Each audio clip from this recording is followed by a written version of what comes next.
So, you really want to know what it's like living with housemates? Truthfully, I think it's really Hello everybody, so I hope you're all doing really well. Welcome back to my channel. To any new subscribers out there, my name's Luke. I'll post weekly videos all about student lifestyle, living in London, all that good stuff, weekly vlogs, daily vlogs, and everything in the middle. So if you haven't already subscribed, please click that button. And yeah, let's crack on with the video. This week's video is going to be all about what it is like living with housemates or flatmates or roommates, depending on what you call them. So if you're watching this video, you're either currently wanting to know what it's like living with people, or you are currently living with people and you think, is this what it's going to be like for the rest of my life? Or maybe you're just watching it and just out of interest.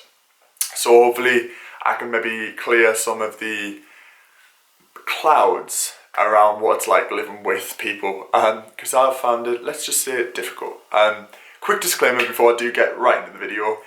The views that I'm about to share are completely my personal ones and off my personal experience. I am not in any way saying that this is what it's going to be like living with housemates across the whole of the UK or the world. This is my personal experience of what I've found, and I hope that you can maybe relate to it or take some tips away from this video. So let's get that out of the way with and let's crack on with the video, because you might want to get a cup of tea because it's about to get juicy. So let's rewind all the way back to September 2016. It was September 3rd, the day that I packed up my entire room, put it in a tiny little hatchback car and drove all the way from a town in Durham to central London. I was scared, I was nervous, mainly because I was thinking I'm about to spend the next year of my life living with 7 other people who I don't know. And I defy anyone to say that it isn't scary. You can be the most confident person, but you can meet people, and if you don't get on, you never have to see them again. These people you have to live with for a year. That petrified me. It kind of made me feel so anxious. I was like, I don't want to go. It's such a big deal. So anyway, I packed my car up, drove to London, signed all the documents when I arrived at my flat, and basically I moved into student halls. So student halls are essentially little blocks of flats that you have wherever your university is, or sometimes not in your university. I was really lucky that my student halls were right near my university. I had a 3-minute walk to get to my campus, which was just the dream. For anyone asking, I lived in the Highland building as part of the UAL in Elephant and Castle. Anyone planning on moving there, I would say definitely think about it. It is a brilliant accommodation, very modern, very new. It's a little bit expensive for what it is. Quite small rooms, but then all hall rooms really are.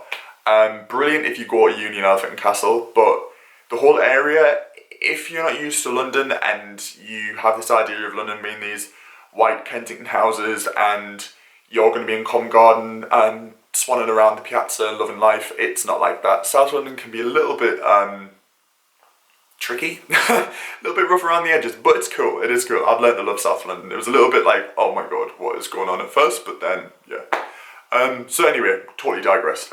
So yeah, I moved in and I lived with 7 girls. So I was the only man on my floor, which in itself was a little bit daunting because I know how not difficult women can be to live with, but quite different characters. And I was thinking, okay, this is either going to, I genuinely do get along better with females than I do males. I always have done. So I wasn't exactly nervous, but I was just thinking, for my sake, I hope everyone gets on. So I introduced myself, and it was cool at first. It was great. There was a lot of different characters, and some people kind of settled in their own friendship groups and other people didn't. But to keep a long story short, we ended up moving from that halls into our new house, which we live in now. It's a Victorian townhouse in southeast London, so I can get into central London in about 15 minutes, which is brilliant. And I currently live with 3 girls who I lived with from my first year. Now all of that context is given to you, I am now basically going to be telling you what it's like living with housemates and how difficult and sometimes good it can be. So I genuinely am quite a clean person, and if you watch this video, you probably are going to fall under a category of quite clean, not so clean, or kind of don't care in the middle. I wouldn't class myself as OCD at all. My room generally is clean, and I like things to be clean. It's not a massive expectation, but it's just the way that I've been raised. My mum is a ridiculous clean freak, and she just tidies all the time. So yeah, that's just generally how it is. So obviously moving in with 3 different people who maybe don't have the similar kind of like vibe as you do can be a little bit difficult. So I guess my main first tip is that sometimes you need to accept that people aren't going to be how you generally are. So if you're a clean person and you live with 4 other people who aren't clean, that is probably going to ruin your time if you focus on that and you think, God, why can't people just be as clean as I can? It got me quite down to begin with. Truthfully, I found it very difficult. So I changed the way that I thought. So if I can't live with clean people, then I can just generally clean up my mess and just try and remain as calm as possible about the whole situation. It sounds quite dramatic, and it isn't, but that's the way I thought. But the best way to deal with untidy housemates, just talk to them. They're human, they're real people, and I sometimes have lost my temper about how bad the house has got, and in hindsight I probably shouldn't have done that. But in reality, it's not a massive expectation to ask people just to be clean. I know that some people do lead very busy lives, but I think my best bit of advice is just to talk to them and say, look guys, the kitchen is a mess, the house is a mess, let's sort it out. Even do it as a group thing, even though if you know you haven't contributed to the mess, it's still a nice way to just diffuse the situation. So the next point I'm going to say is living with people who are a little bit more wild than you are. So I am the first to admit that I am such a granddad. I generally do go to bed before midnight, and I'm not one of those students that stays up till 4 in the morning doing every class A drug you can do and going and bouncing off the walls in the club. It's not for me. I can't say it ever will be. I am very much a cup of tea on a night, get myself to bed, solid 8 hours, wake up in the morning fresh faced. That's how I generally like to live my life. But you might be thinking, yeah, that's kind of similar to me, or you're on the opposite end of the spectrum and you're going to university to party and have a great time. And there's absolutely nothing wrong with that at all. But you need to be aware that you're going to be living with people who are very different to you. So I'm very much a morning person. I like to wake up at 7 a.m. every day, even if I don't have anything on. 7 a.m, wake up.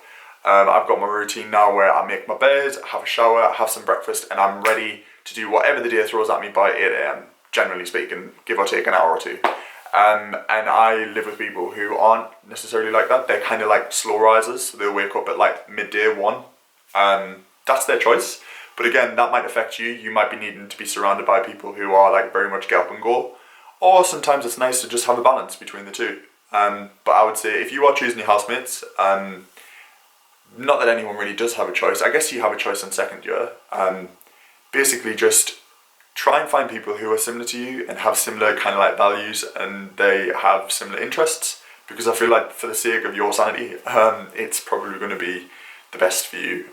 Definitely would recommend choosing people who are a little bit clean, if you can. I know it's quite difficult because you don't really want to move in with strangers, but sometimes moving in with people you don't know is exciting, but it can also be a little bit of a challenge.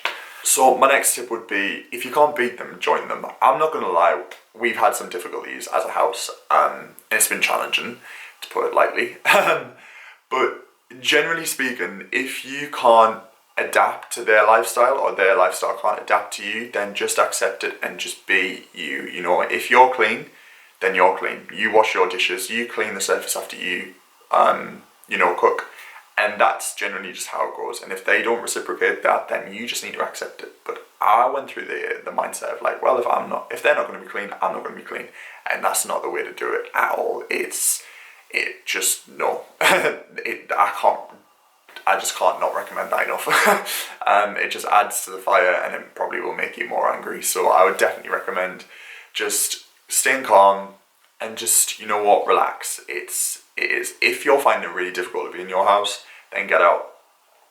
Spend as little time as you can possibly there. I'm starting to feel like that now. We're all getting towards the end of our tenancy and we're all like, okay, it's starting to get a little bit like, I'd say if you are struggling, just spend as little time as you possibly can in your house, or if you can, spend time in your room. Make your room your haven, as I have. If you can have one space in your whole entire house or flat that you class it as a comfort zone, then you're fine. My fourth point is dealing with noise. So I know I've emphasised a lot on this video about it being about cleanliness and tidiness. Noise is something that you are probably going to grow to hate. So I generally, like I've said, I'm quite a reserved person. I am a personality, you know, I am quite loud when I speak, and I'm northern, so that's what we like. But I do respect other people's privacy, and also just like, I'm aware that we live in quite an old house with very thin walls. Think of that how you will. Not necessarily just music, other noises. It's quite difficult. And that's part and parcel of living with students, or just living with flatmates, roommates in general. But I probably wouldn't recommend hooking your phone up to a Bluetooth speaker and blasting out some house music at 4 in the morning. I've had to deal with that, and it wasn't great. Yeah, I guess just try and be as quiet as you possibly can around like times when people might be sleeping or getting up for work or getting up for a lecture. I guess if it's like 3 in the afternoon and everyone's awake out of the house, play your favourite Dolly Parton music if that's your vibe. But yeah, just generally speaking, I'd say just have a little bit of respect for other people's time, and also just try and keep yourself to yourself when it's necessary. And I guess my last tip is just try and enjoy it. Nothing is ever forever, if that's a way of saying something. And that's something that I've basically had to try and incorporate into my life. If you aren't enjoying who you're living with, it's not the end of the world. It will get better. And you've just kind of just got to see it out, ride it out. And it's not to say that, you know, you won't have an amazing time living with your housemates. I generally have kind of had somewhat of some good times. And sometimes it's been great, and then sometimes it's been not so great. So I guess my last bit of advice would be just to accept who you're living with. And if they aren't your type of people, then you need to just remember that it's not going to be forever, and that you can find happiness in people who you live with. It's just finding the right people. And I guess, you know, it is difficult. Say if you're moving into student halls, you have absolutely no idea. They decide for you. They just put you into student halls, and then you have to accept who you live with. You can move and swap, and you know, if you are living with your dorm and you can't really get along with them, then you know there are options. House-wise, a little bit more difficult. If you sign a tenancy agreement for a year, you have to stick it out for a year. But like I said, there are some coping mechanisms, like I've said, you know, like find your own space, calming down, leaving the situation if you need to, that kind of vibe. But yeah, I hope you found this video. Useful to anyone out there who is potentially moving in with housemates or currently living with housemates and find it a little bit difficult. I know that it's been a bit of a challenge. And I am quite excited to move on to the next step of my journey, which is finding another house/flat somewhere to live in London. I think it's going to be a bit of a challenge, but I am always up for a challenge. So you're probably going to see a moving video come August again. But yeah, I really hope you've enjoyed the video. If you have, be sure to smash that thumbs up button. And also, like I said, subscribe, because that would be amazing. Like I said, 1,000 subscribers now, it's crazy. We're nearly at 1.1k, which is just... But yeah, thank you so much for watching. I hope you have a lovely week, and I'll catch you guys very, very soon. Bye for now.